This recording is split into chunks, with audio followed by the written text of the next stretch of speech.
Hi, everyone. Welcome. We're going to get started in a couple of seconds. We'll just let everyone pop in and we'll get started.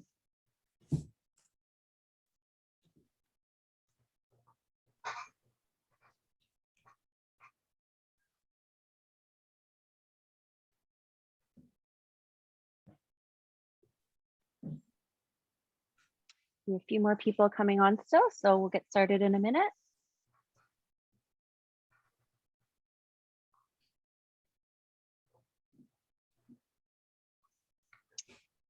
Okay, well, welcome. Welcome. Thanks so much for coming today to our third and final Communities in Bloom webinar for 2022. My name is Rebecca Dutry. I work as the Executive Director for Communities in Bloom. We've had a really busy summer so far with our judges out visiting communities across Canada and internationally. And we want to thank everyone that has given our judges such a warm welcome. And for those of you who have visited Story later this summer, our judges are really looking forward to coming to see you. We're excited to be celebrating our Communities in Bloom, our Communities Achievements, in person this October. So make sure that you're saving the date for our National Symposium and Awards in Victoria, BC, October 20th to 23rd. And before we get started on our webinar today, I'd like to take a minute to thank all of our Communities in Bloom sponsors and partners at this time for their contributions towards our 2022 program. Their support and the support of our registered communities is really, really appreciated. So thank you again. And today, I'd like to welcome our speaker, Alan White. In today's webinar, Alan will be introducing the concept of nature-based climate solutions, as well as our new Clean Air Calculator project, its goals, metrics, and how they can benefit your communities and your residents. And please feel free to ask your questions using the Q&A feature throughout the presentation, and we'll do our best to address them all. You can find that Q&A feature at the bottom of the screen, and sometimes it may disappear, so you just have to scroll your mouse around a bit and that should pop up again for you. And we'll probably do those questions at the end of the presentation, but feel free to type them throughout, and we may address them throughout or at the end, depending on the question. And now I'd like to introduce Alan. So Alan is the owner of Turf Systems in Burlington, Ontario, as well as on the executive committee of the Canadian Nursery Landscape Association, chair of CNLA's Climate Adaptation Committee, as well as chair of the Green Cities Foundation. He's a busy guy. Supporting his presentation today will be Frida Sandoval, CNLA staff member for the Climate Adaptation Committee. And welcome, Alan and Frida, and we really thank you for your presentation today. Thanks. Good morning and good afternoon, everyone, depending on where you are participating from today. And thank you, Rebecca, for the warm introduction, and to Communities in Bloom for making this event possible, this webinar, and to all the sponsors, obviously, that contribute to this event, and the great work that Communities in Bloom is doing across Canada. So let me start by trying to share my screen. This is always the most fun and awkward part as a presenter, just to make sure you don't lose anything in the translation as we click away and hope that I think, and I will lean on Rebecca's eyes if I get it right. See it coming up? Yeah, you're good? It's all good? Excellent. That's good. I was going to move something on my screen here if it lets me do it. Yeah, there we go. Okay, so now that I've shared my screen, I'd just like to share with you my plan for the next hour today, or at least a portion of it through the presentation. I just want to start with a brief visual presentation with what I'll be talking about as it relates to connecting plants and people for a greener, healthier urban climate, which will be obviously the theme throughout the presentation. And then I'll share with you some of what we've learned about urban climates, the unique role plants can play as nature-based climate solutions, not only in a global climate conversation, but more importantly, how they can play a key role in disrupting the carbon cycle within our built urban ecosystems, and how we might measure these impacts and gain broader social and professional public engagement in real-world climate solutions that everyone can understand where they live, work, and play.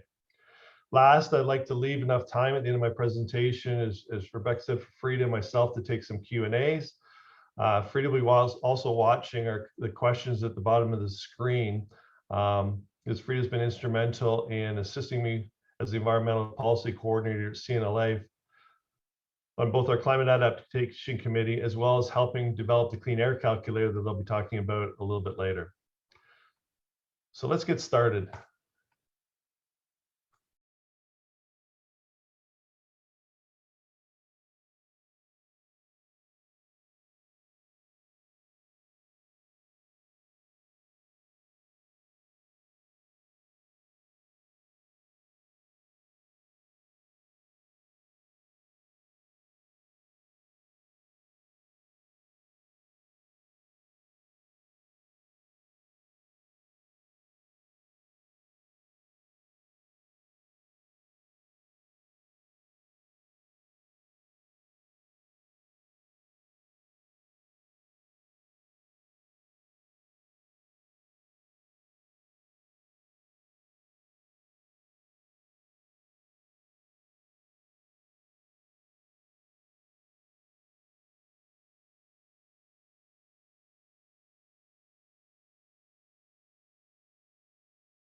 That helps frame the conversation. I always find it as it relates to cities and people, and particularly landscapes, the visual impact is always the thing we connect with most, but we see the subtleties within that video presentation of what's happening and how integrated and connected our cities are. But the impacts of climate and the effects it's having on our surroundings and our planets becoming more and more visible every day. After all, you can't browse the internet, turn on your TV, or open a newspaper without seeing these impacts almost every day somewhere in the conversation.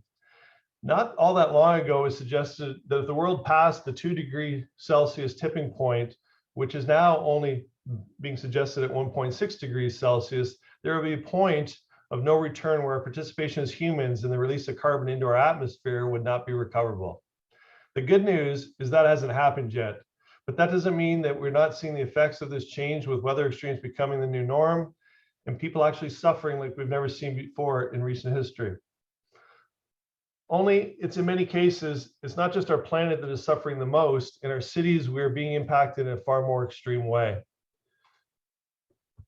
Our urban climate is changing more rapidly than our global environment. Our urban centers are seeing a rise in temperature as much as 12 degrees warmer, resulting in poor air quality, with a greater inability to deal with the weather extremes like stormwater.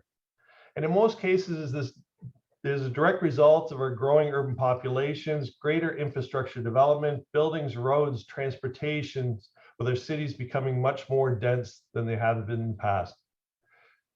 In turn, this amplifies the amount of CO2 being released into our surrounding air mass, not only from human emissions, but also from the city's actual warming.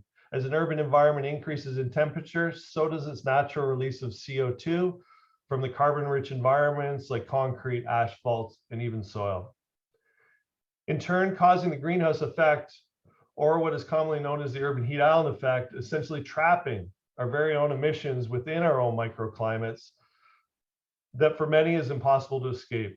The result of these changes, unfortunately, contributing to a greater loss of life for many, especially those most vulnerable in our population, who can't protect themselves from these extremes and who suffer from respiratory illness or heart conditions.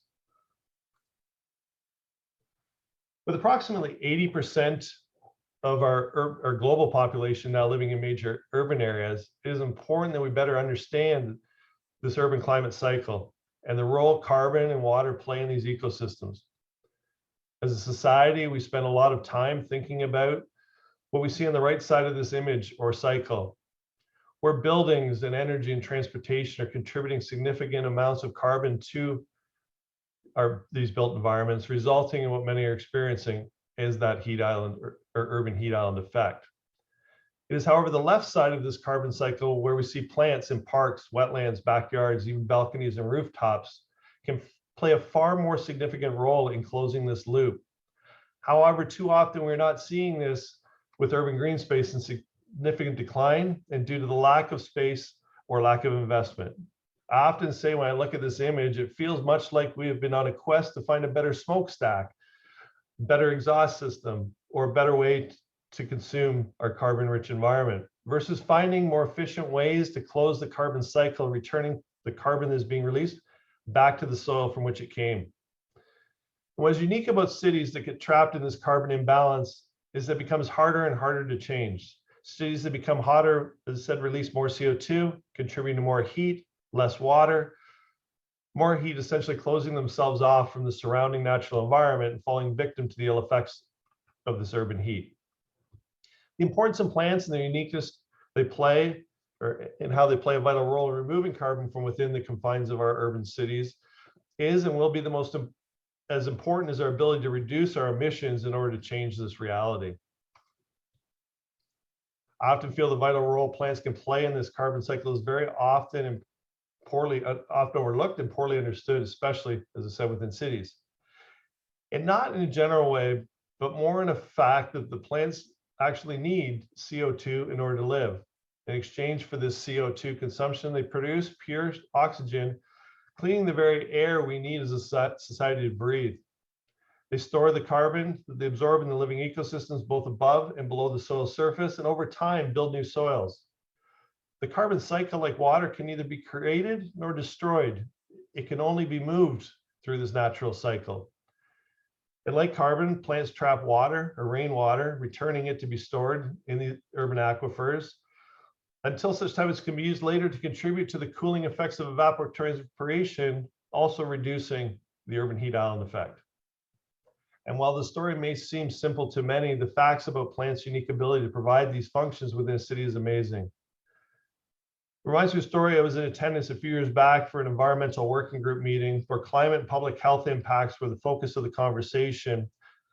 I was in attendance at this government relations meeting with representatives from the Canadian Lung Association discussing the perils of poor air quality within our cities and the impact this was having on respiratory illness and the quality of life for many, in which I shared my plant story and the notion that an urban ecosystem in many ways behaves like the lungs of a city. That simple statement, excuse me, in addition to the contribution I shared about plants transition, some of those in the room and their thinking of simply looking at the lung health of individuals from a cause solution to thinking of actually where air comes from and how we can help improve those that breathe it. For years, I think many have thought, and probably still do, that this is way too simple a solution to be a real solution, but maybe not. Again, as we look at the urban carbon cycle, we should not underestimate the ability of both plants and people as individuals or as a collective to make a real difference, realizing how their actions, their participation, and their protection and care of these plants can make a big difference in not only their life, but also those that live around them. And recently, just this past year, I was able to attend both the CAS 2021 summit in the Netherlands virtually, and then in person at the COP26 conference in Glasgow this past spring, where I heard many world leaders, including our very own Prime Minister of Canada, Justin Trudeau, share the fact that we can't continue to simply look at our climate crisis as an exercise of cutting carbon emissions. We need to give equal consideration as to how much we are going to be able to sequester more carbon from our air and return it back to where it came from as part of closing the carbon equation and attaining a real net zero goal moving forward. By looking at both sides of the carbon equation, we may be able to find solutions that have an ability to make the biggest contributions yet to climate adaptation and move us faster to a positive outcome. The challenge of what this would look like, how we would measure our ability to sequester carbon, especially within our built urban ecosystems, is part of that investment. Well, the good news is that we're already thinking about this, or that we were already thinking about this more than 4 years ago. on our Climate Adaptation Committee with the Canadian Nursery and Landscape Association in partnership with the University of Guelph here in Ontario, we set out to answer just this and develop a tool that could easily start the conversation and calculate at the heart of the carbon cycle the impact plants, trees, shrubs, and even things as simple as a ground cover like turf, its ability to sequester carbon and produce clean air and pure oxygen. Our first step was to do a literature review to determine what research existed, was there any gaps in this research, and set out to build a set of equations that would allow us the ability to create a tool that would then allow us to implement things like satellite imagery and other tools to quantify a landscape's primary production, or carbon value, sorry. At this stage, the intent was to keep the tool as simple as possible for early adoption, looking at these trees, shrubs, and understories, to have values as close as possible to the plant's actual photosynthetic process of sequestering carbon, and look at what is called the net primary production of plants' fundamental interception of the carbon cycle. Doing this allowed us to have a consistent methodology to create as close as possible an equal set of formulas that could be then applied to an area of plant material and referenced relationally within the tool. As I said, the goal of this project was to have a functional starting point to better understand how a grouping of plants could sequester carbon and contribute to a population's health. Once we completed this phase of the project, we started to see the endless possibilities of what a tool like this could start to tell us from a plant's ability to improve human quality of life within and outside of our urban centers. As part of that knowledge transfer, we've engaged the help of Esri Canada, a leading global GIS relational data developer that utilizes global satellite imagery and information and allows users to directly measure their own landscape. It's a unique ability to contribute positively to their quality of life. And there's an old saying that you can't change what you can't measure. And we believe this is one of the first steps in allowing that to be realized. As a first step, we plan to share with the public a landscape's ability to sequester carbon and quantify how much oxygen was being generated as a result of this process, and how many people would benefit from that process while providing real-world offsets to their regular lives. It didn't take long for us to hear that public not only doesn't really understand what a ton of carbon even means, nor do they seem to really care. Translating the carbon equation to how much clean air a landscape can produce and its ability to support their own families and the ability to breathe fresh air turned out to be much more important and meaningful to them as individuals. Surprised that how much carbon they were removing from, and surprised at how much carbon they were removing from the air. The good news was the math doesn't change, only the way in which we apply these findings and the way they're presented does. Our goal will be to further expand the tool's ability and time to have more functionality that will allow the user the ability to also understand and manage landscape inputs, including regional variability, along with the potential, the cooling effects the same urban landscape and green space can provide. Now, as I mentioned, this tool is still in development, but here's a beta look at what the tool can do. The image on your screen is an Esri online software template that was at the early phase of our development that allows us to take this Maxar satellite image and select individual areas on a landscape by polygon, whether it was trees, shrubs, or lawns, and to apply those area measurements to the formulas that we had collected and generated with the help of the University of Guelph.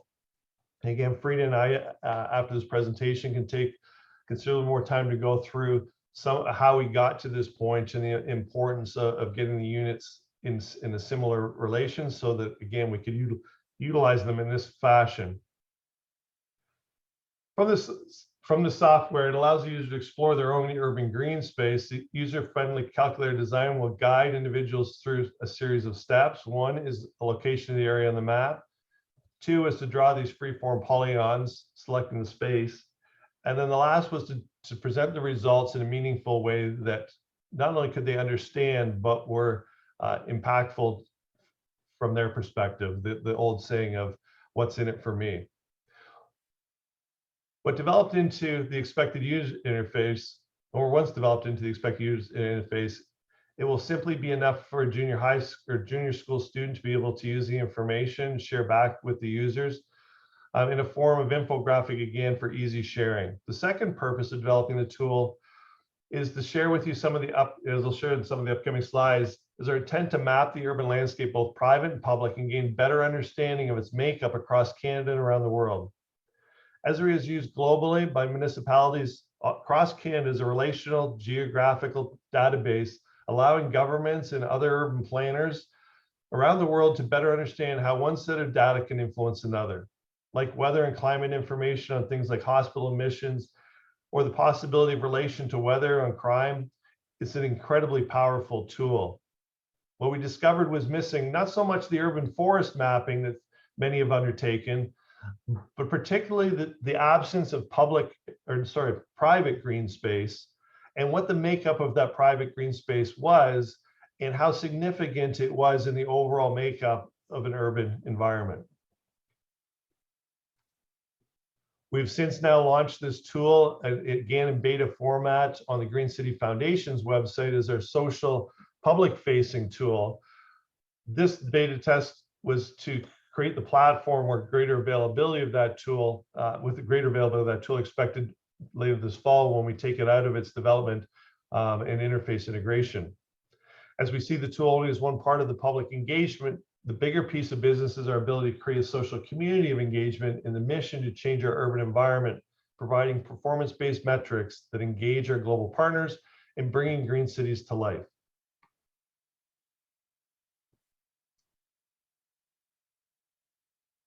It is here in our partnerships, the Canadian Nursery Landscape Association, our members see significant opportunities to participate in climate adaptation. With an incredible network of plant care specialists, including our growers, our retail garden centers, and our professional design, build, maintenance contractors across Canada, the ability to engage the public with tools that connect plants and people for that greener, healthier urban climate. As I've shared throughout this presentation, our climate committee's goal at CNLA continues to explore beyond our own network to include our partners in an effort to have greater participation in creating greener living cities. Here are a few of the ways that we're planning on doing this, and some of the work we're doing with our partners.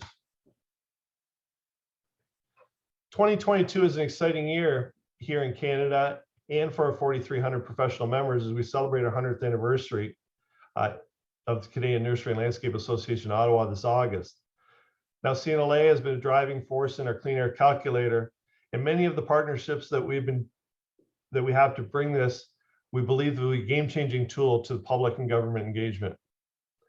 While we know our members manage, protect, nurture, and enhance a significant amount of our Canadian urban landscape, our goal over the next few years is to gain a far better understanding of what that contribution looks like and means for Canadians and for our quality of life while leading the world in finding measurable climate solutions. We continue to work with all levels of government to better understand how living landscapes play such a vital role in everything from our crop production to our environment, climate, public health, and even urban planning. Most notable of late is our efforts with governments. The government's promise to plant 2 billion trees over the next 10 years across Canada as part of its climate strategy. We see our success in now having secured 10% of those destined for urban centers to be planted in cities across Canada. 200 million trees into Canadian cities will make a big deal. Not only is it exciting for our growers, but it's also going to take all of our partners, including retail and construction professionals and folks like yourself with CiB and municipal engagement to see this through to completion. Our goal is also to leverage the incredible network of our members to connect the general public with our goal of connecting plants and people for a greener or healthier urban climate as part of that initiative. 2022 is also celebrating the Year of the Garden with the Canadian Garden Council, where we will celebrate everything gardening in Canada, planting red and green, or red, in the gardens to show Canadian garden pride, connecting with the public with our clean air calculator, and engaging everyone in the Canadian garden space to help celebrate not only how beautiful the Canadian landscape is, but also how functional and how important it is for our future.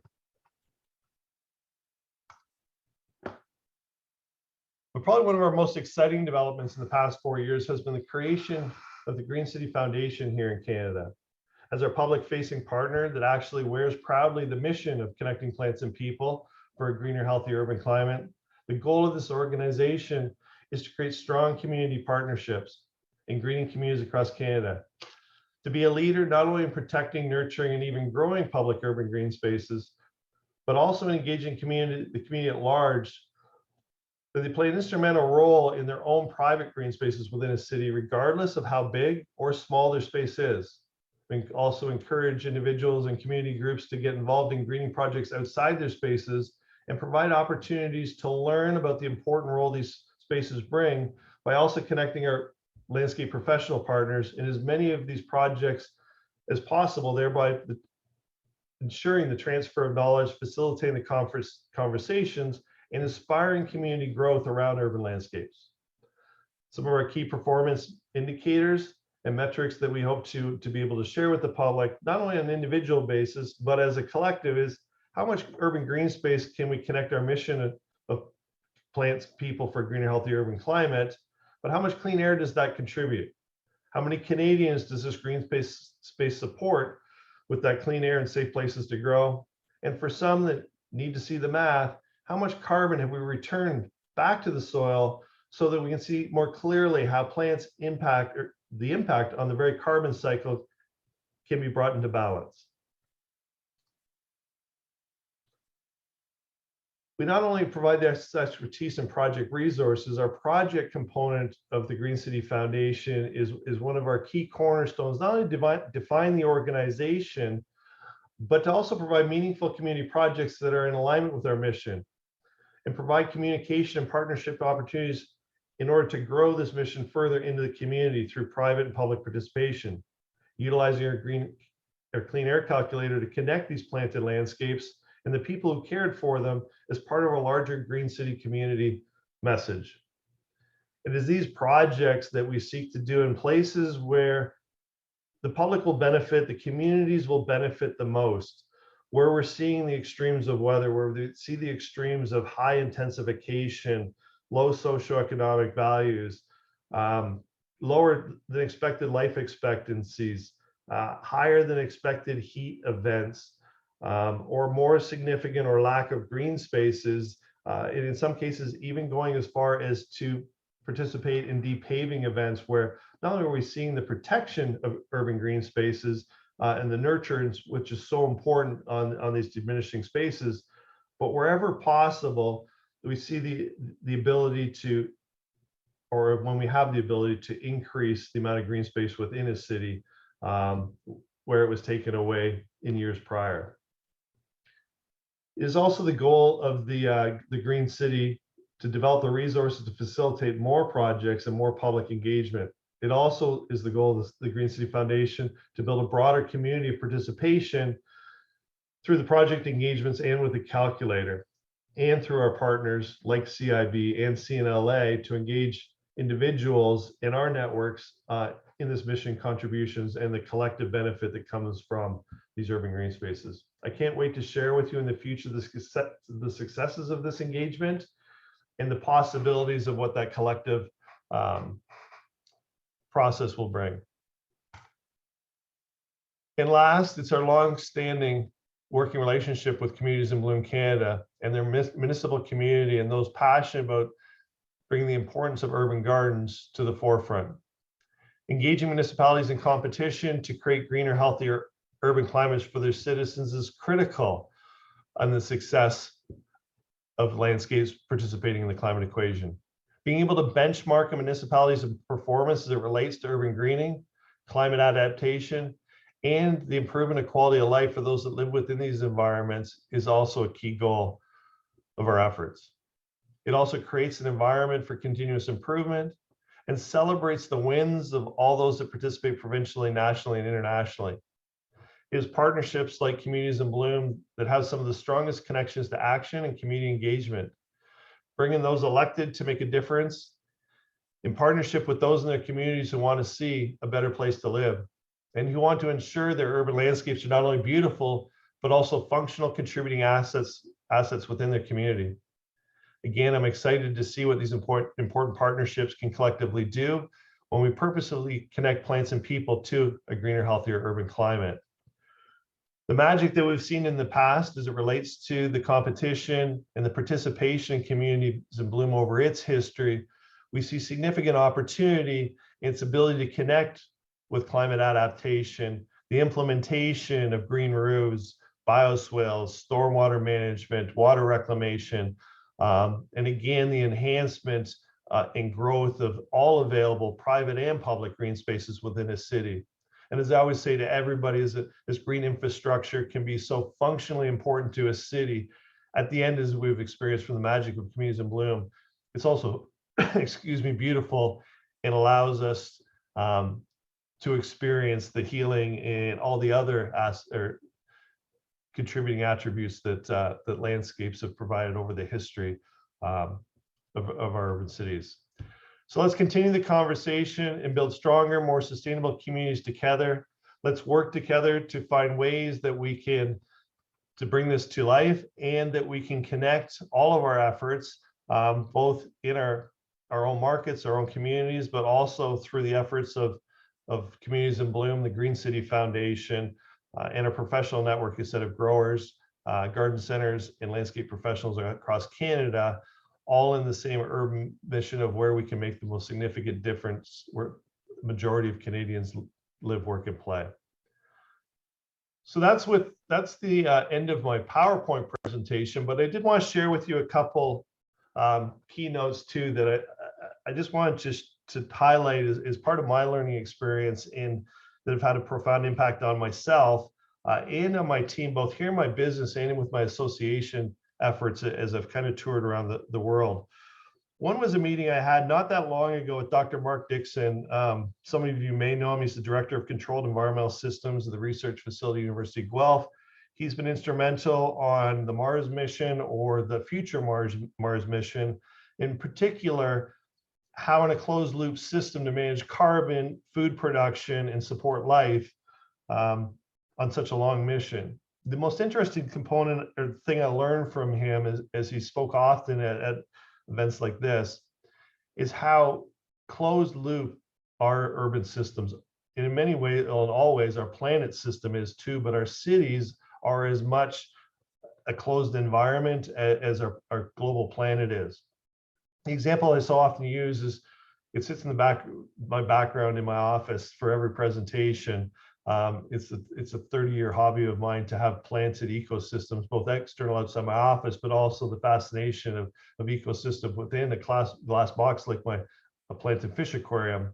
What's interesting about those closed loop systems of an aquarium is everything in there is measured. It is literally a closed glass box, but it houses living plants which support the living ecosystem that the living fish also require to live.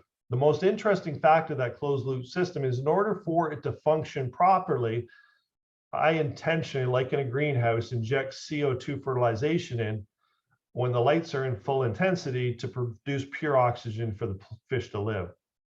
In balance, that ecosystem actually works to the benefit of both the plants and the fish.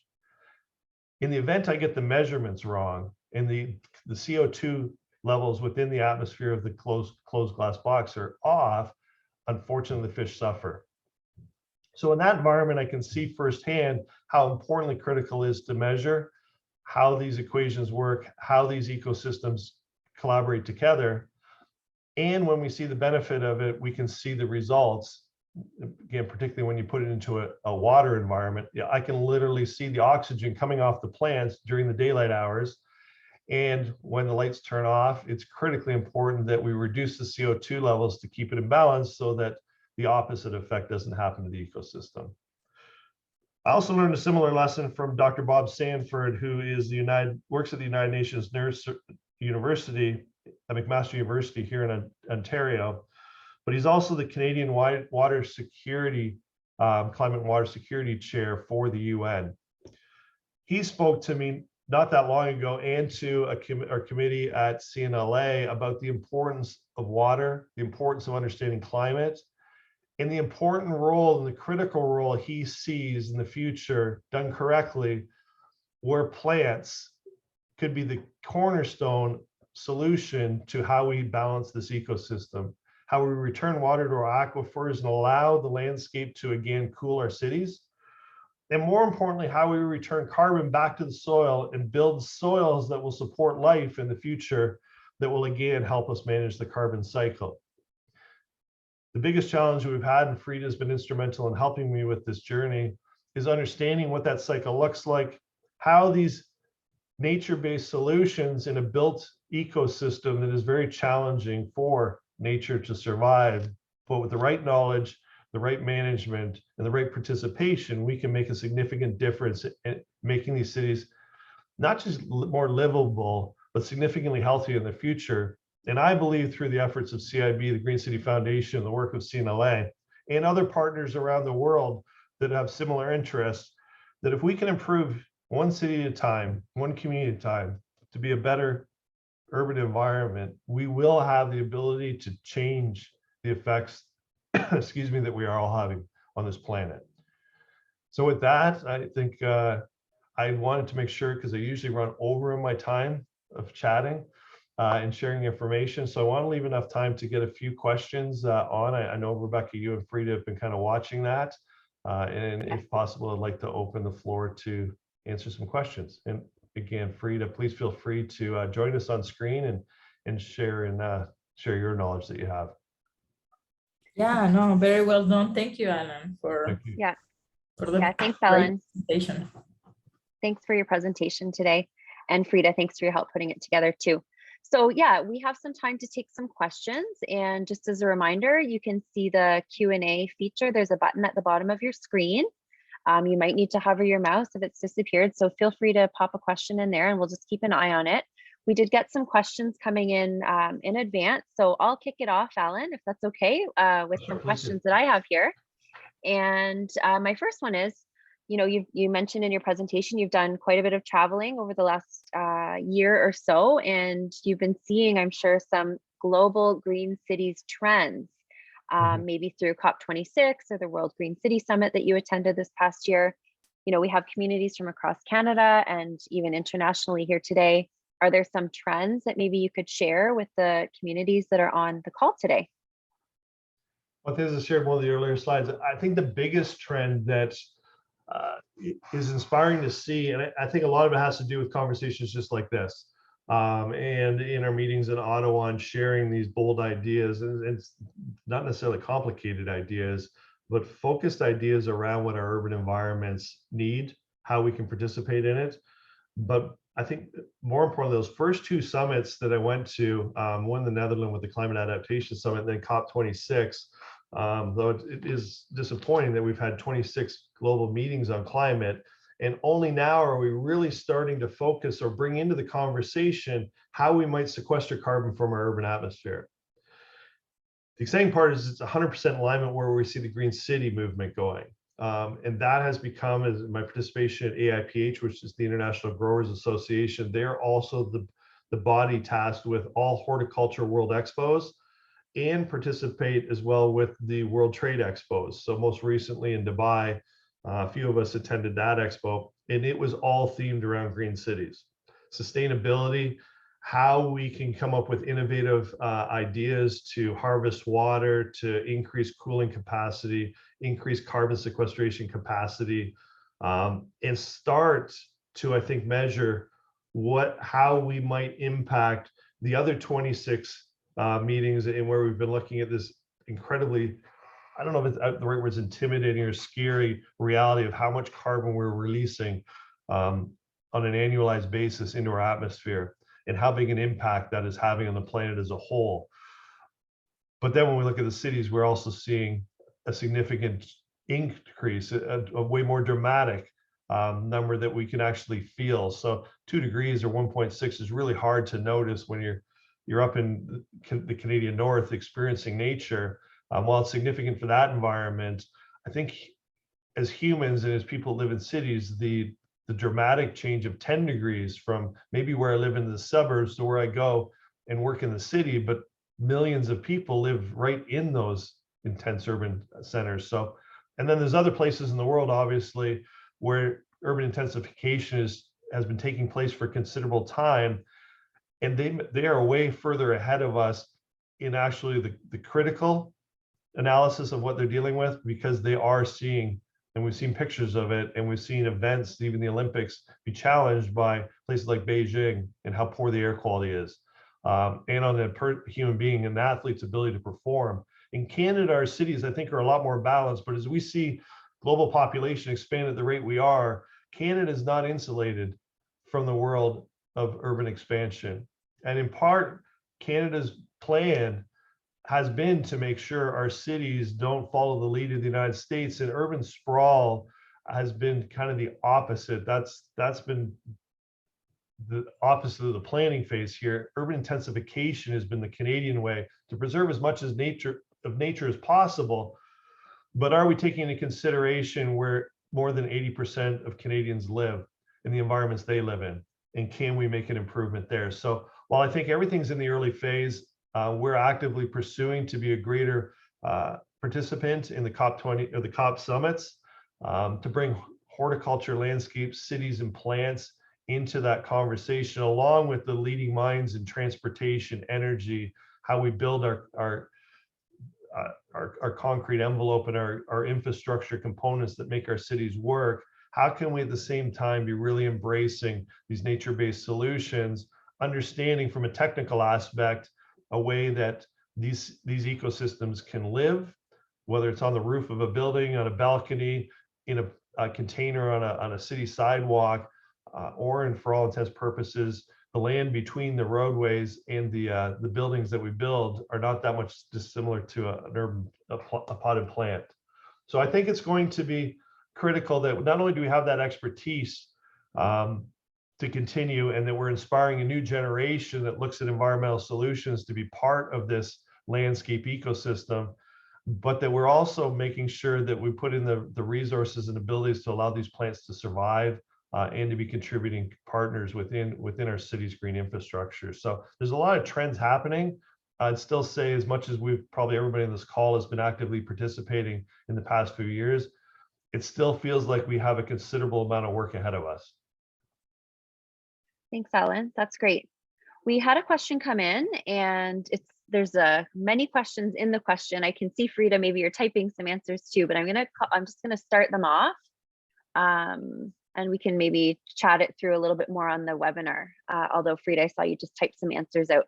So the question is in regards to the calculator, Alan and Frida. The person is curious about the ArcGIS application, wondering how do we collect the data and input it into the software? Are communities, I'm assuming, going out into the field and manually inputting, what areas or trees, shrubs, etc.? Basically, how does it work? Maybe you can give us a little bit more of an outline on how this calculator works and the concept behind it, and how these communities might be able to use it themselves. Sure. As I shared earlier, part of our reason for seeking out ArcGIS and Esri was the fact that so many urban planners and governments in Canada and around the world at the municipal, provincial, and federal level already utilize this platform. But I think what's unique about it, in the way that we're hoping to introduce it through the Green City Foundation, which is actually surprisingly unique to the development team that Frida and I have been working with at Esri, in the concept of making it social, so that individuals are inspired to participate in the community and measure all those spaces in between, versus hiring someone to go and physically do that data collection. By giving them the ability to understand their own landscape and to receive the metrics back from that data about what is contributing to their family and their life, while submitting that measurement into the global database that allows the Green City Foundation to represent what the collective growth of the mission is, but at the same time, the individual's ability to understand what their contribution to it is. And then, as governments that are already partners in using Esri, you will be able to access the data sets that are in there to start to visualize and collectively add it to the data that your local government or your policy and planning departments can actually utilize. So you could go through on your own platform and do it, and then add it to the Green City Foundation's database so that it becomes part of the mission of the Green City Foundation. You could utilize the tool to measure it yourself, or have a student or someone do it the same way an individual would. At the end of the day, the 10-year goal is to have 32 million people in Canada or more participating in actually mapping out their own properties. At the end of the day, we'll have a lot better picture of what's going on in our cities, who's participating, and we will have, we believe, the community a lot better understanding of how these spaces are critically important to their quality of life at the same time. So there's lots of different aspects of the way they calculate it. It is intended to be social. It is intended to be informative to the individual, but we are also going to work on ways with Frida and myself, our communication department, to find tools that could work for larger entities, like even our own members that have large landscape design build, large growing operations. What's their contribution?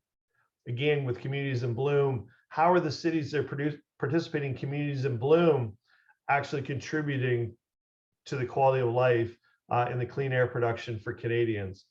So those are all going to be aspects that all tie back to the central tool, which is really, for those that have used Esri in the past, an incredibly useful resource tool at looking at that relational data of what a landscape, what weather, what health impacts, socioeconomic impact. There's so many different ways we can start to look at how these landscapes are impacting the future of our cities.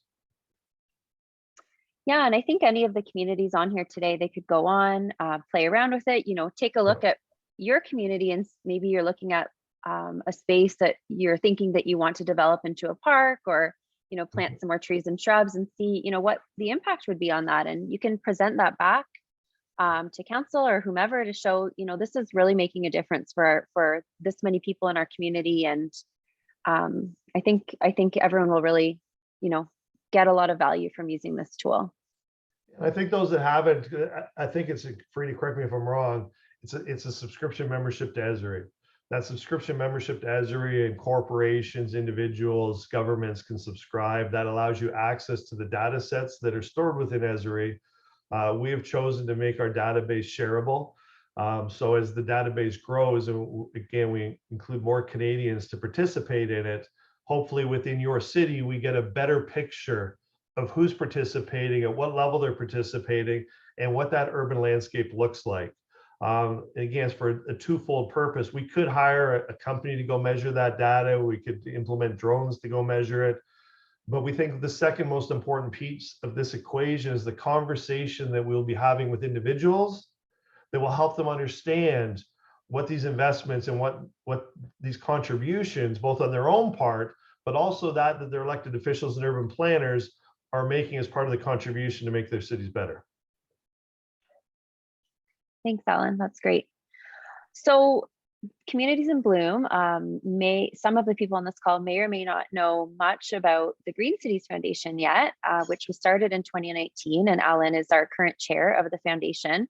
Something else that I thought might be useful for us to chat about quickly is the mission of the Green Cities Foundation, which I know you covered in your presentation, Alan, but also maybe how Communities in Bloom communities may be able to get more engaged in projects within the Green Cities Foundation. So I don't know if you can touch on that quickly, Alan, and how they might want to get more involved in this foundation too. I think there's 4 key factors of the foundation. It is an idea, and CNLA invested heavily in the creation of it. First and foremost, it was to kind of create a platform in which community participation can happen around green cities, to provide project management and resources, connection to professional networks, and members that had communities that wanted to participate. So part of one of the brainchilds of it was to match our immense network of knowledge and ability to communities that had, many of them in Communities in Bloom, that have passion and interest at the community level to do more. So that's one of the key components of the foundation. The second component was communication. not communication by hand out brochures, but communication by active participation, transfer of knowledge and learning opportunities. As I said, even with the calculator tool, it's intentional to engage the participants in that communication and knowledge transfer. The third is to create a platform and a mission that would generate resource to allow more of this to happen. Because a lot of these projects in green infrastructure within a city is labor intensive, plant intensive, and to do it properly can be costly to do.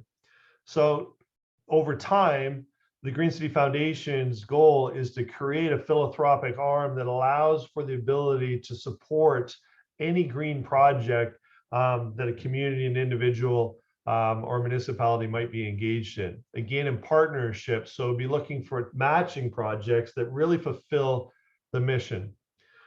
The fourth part of the goal is right in the mission itself, connecting plants and people.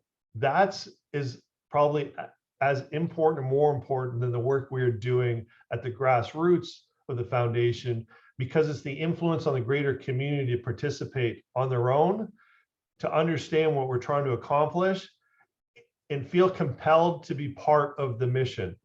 So while our activities are all focused on public lands that will have community benefit as a whole, our real goal is to engage the entire community to own this on their own and to take it home with them and be active participants in every corner to make their community better, and ultimately see green spaces grow, remain living, not artificial, not paved over, and not contributing to the overall heat and carbon release within a city, and are actually in a measurable way contributing to the carbon offset by returning all the emissions that we are keenly concerned about back to the earth. Thanks, I think Alan. that sums it up. Did I miss anything? Rebecca is also our executive director for the Green City Foundation. So she lives it. Thank you for Rebecca for allowing me to speak. But if I missed anything, please share. Yeah, I might just actually, Frida also works with me on the Green Cities Foundation as well. Frida, could you just throw the GC Foundation link in the chat? And then for anyone who hasn't had a chance to visit our website, you can peek through at some of the projects that we worked on. We've partnered with Communities in Bloom actually on the Humboldt Urban Garden Sanctuary project this past year, which many of you have followed along with, which was a wonderful project. Yeah, so please, we invite you to visit the website and find out a little bit more about the foundation as well. Alan, there's another question that's come in that I'll just get to, and then we might need to close it off soon. Marvin Miller with Ball. Hi, Marvin. Thanks for joining us. Yes. He asked, do you anticipate the carbon sequestration data over time to be able to get down to a plant level so that a consumer might be able to get a figure at a nursery that the tree or other plant they're considering buying will sequester, X number of carbon over its lifetime on an annual basis and contribute X number of oxygen back to the environment. So getting, a lot more detailed in the calculator. Yeah, that's one of our, and again, when I deal with professionals, these are where the questions usually go. It was interesting that I met with a research scientist as I explored where could the calculator go and how would we represent this, and in our conversation with growers, how can they participate and bring these kinds of metrics to reality, the forefront where consumers could appreciate. The interesting part from the scientists, when we started talking about which plant do we think sequesters the most carbon or would be the most efficient in an urban environment, his answer to me was kind of shocking, but in many ways was profound in the sense that he says it really, in most cases, it doesn't matter. It's the living plant that matters most. And when we look at the research, it starts to split hairs. What we do notice is the age of the plant, the size of the plant. So we know, like, particularly in trees, the older the tree, kind of the sweet spot for trees is kind of 15 to 20 years in age is where it's kind of its maximum sequestration capability is. But as many in a garden center would know, when they go buy a tree, that's kind of the caliper of a tree. They don't look at it in years, they look at it in size. So we've been kind of having a conversation started about how we could take plant tagging from a nursery setting, understand what the environmental coefficient of that tree's ability within an urban setting to offset We don't know what the environmental coefficient would be. Again, we're exploring what that could look like. That would be simple enough for a consumer to understand, but I imagine something like the energy efficient tags that we see on almost all appliances we buy. So we can make buying decisions based on the plant's ability to improve the environment that we're planting it in, and that we see the value in maybe investing in a 15-year-old tree to improve the ecosystem that I'm trying to plant now versus, because that old, I think it's a Chinese proverb where they said that when was the best time to plant a tree 30 years ago, when was the second best time to plant a tree today. But you can buy and purchase trees anytime in between that. So there's lots of creative ways I think we can do it. We're not 100% sure. Again, the consumer, when I say a plant sequesters a ton of carbon, other than maybe what they've read in the newspaper and hearing something like their car produces 30 metric tons of carbon in a year, they don't really have a way to translate what that physically is or how it translates into their life or other aspects. We also have to take into consideration a little bit seasonal or regional variability. Again, in Southern Ontario, we live in a lot longer growing season with a lot broader spectrum of plants that will survive in a lot broader range of urban environments than we see in some of our colder, more northern prairie provinces that don't have the luxury of massive plant species selection, long growing seasons, and high survivability. So again, it's more critical in some of those environments. As we see Canadian cities grow, a lot right now would say they're in kind of the sweet spot of where, and I hear it and read it often in the paper as I meet with decision makers. Everybody's been tasked, we're going to grow our cities, but what does our city in 50 years look like? Is it going to look more like a Toronto or a Vancouver or Montreal? And if it is, in our environment, how can we best manage that as we make smart decisions moving forward? So we hope the tool will do that. We hope our partnership with other tools, part of this is to create a simplistic tool primarily for ease of understanding and participation, but also be in partnership with other way more complicated tools that exist out there that can go into incredible detail from an urban planning perspective of which plant, what age, what size. So those partnerships we expect to continue, and we expect them to again, I think, contribute to what you're looking for. And Marvin, like great to hear that question from you. And Yeah. I'm sure down the road, we'd love to chat more with Ball even and others about the calculator and these ideas. I think that's great. Okay, so we're getting close to the end here. I think, and I don't see any more questions, so I think we'll wrap it up. I want to say thank you again, Alan, for your presentation today, and Frida for your support of the presentation today. Very informative, and we really appreciate your time. And of course, thank you as well to all of our communities that joined us today. And another big thank you to all of our 2022 Communities in Bloom sponsors this year. So registration is almost open for our 2022 Communities in Bloom Symposium in Victoria. Our e-news has been prepared and I think is going out either later today or tomorrow, Sonia. So keep an eye on that and you'll get that information on our conference in our next e-news. And of course, we hope to see as many of you as possible in Victoria this October. So make sure you register early. We do have a really great lineup of speakers, tours, and social events, and spaces will be limited at the conference this year. So make sure you register early. And I think that's it. So again, thank you, Alan. We really appreciate your time, and Frida. And we hope everyone has a wonderful day. And again, hope to see you in Victoria. Take care, everyone. Thank you. Thank you, everybody. Have a good day. Bye.